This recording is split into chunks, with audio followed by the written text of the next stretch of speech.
Abused word நம்ம காலத்தில். அப்படின்னா என்ன தெரியுமா? சர்ச் என்ற வார்த்தை தான். எதுனாலும் சர்ச், கண்டதெல்லாம் சர்ச்.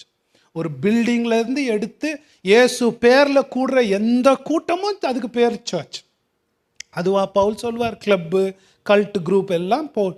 நம்ம எந்த சர்ச்சுன்னு, பவுல் எந்த சர்ச்சுன்னு நினச்சாரு அந்த சர்ச்சுக்கு தான் கொடுத்தார். இல்லைங்களா? பவுல் தானே சொல்கிறார். பவுல் எந்த சர்ச்சு அப்படின்னா நம்ம புரிஞ்சுக்கணும். ஏன்னா முதல் தடவை பவுல் இங்கே வந்து சர்ச்ன்ற எபேசியரில் பயன்படுத்துகிறார். அது ரொம்ப முக்கியமான கருத்தாக போகுது. அவர் எந்த சர்ச்சு சொல்கிறாருன்னு நினச்சிக்கணும். எந்த சர்ச்சு சொல்கிறாரு?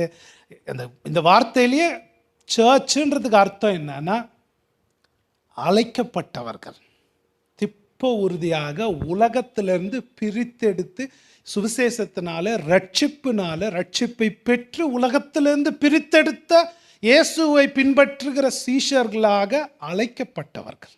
அதுதான் சர்ச்.